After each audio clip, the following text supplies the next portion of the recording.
छाव। बिहार का जन जीवन भी बाढ़ और सूखा से प्रभावित होता रहा है।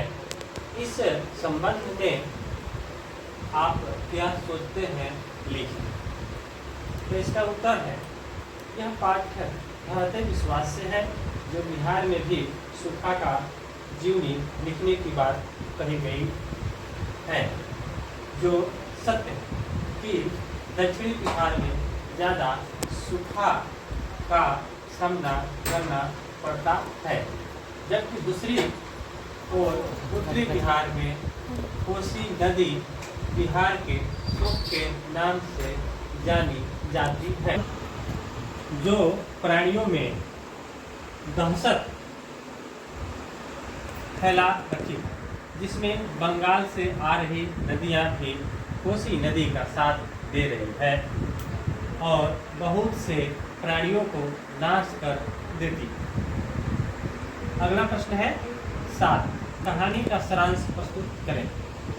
उत्तर, यह पाठ रहते विश्वास तथा लेखक सातकौड़ी से लिया गया है। इसमें वर्षा कई दिनों से हो रहा है। इसके पहले तूफान घर उजाड़ दिया था।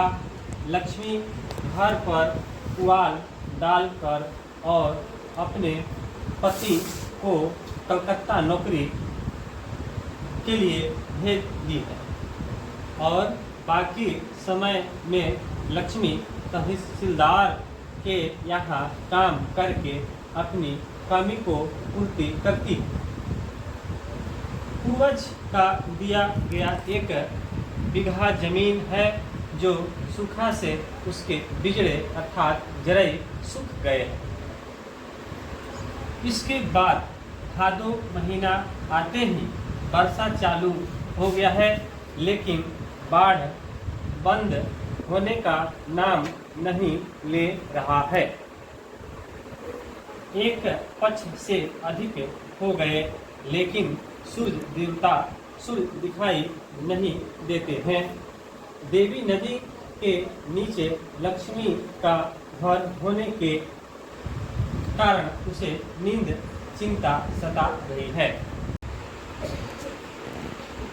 और सारांश का अवशेष है, बाढ़ को देखकर सभी गांवों के लोग डर से दले बांध पर इकट्ठा होकर बालू की बोरी पत्थर से उस बांध को मरम्मत करते हुए देख रेख में लगे। बाढ़ को देखते हुए सरपंच गांव के गुण निधि को गांव में बाढ़ के खतरे का सूचना फैलाने को कहते हैं और पूरे गांव में संदेश फैल जाता है।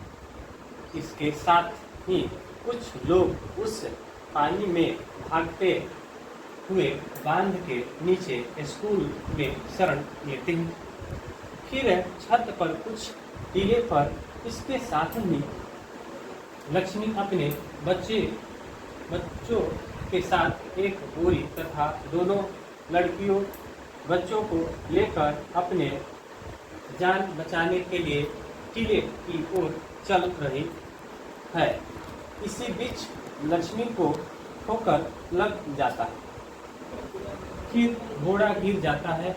इसके बाद 2 बच्चे को टीले पर जाने को कहती है। फिर बाढ़ का पानी लक्ष्मी को ठेहुना तक पानी आ जाता है, फिर गले तक। इसके साथ लक्ष्मी एक हाथ में बच्चा को पकड़ती है, एक हाथ से वट वृक्ष का जड़ तथा शाखा पकड़कर डाल पर चढ़कर अपने साड़ी का आधा भाग को डाली में लपेट देती और बच्चा को दूध पिलाते हुए कांप रही है।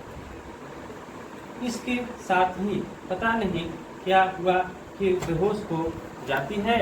सुबह 12 बजे दोपहर को होश आती है तो उसके शरीर में जान होते हुए भी सारी इच्छा, बल, साहस उसके मन से समाप्त हो चुके थे।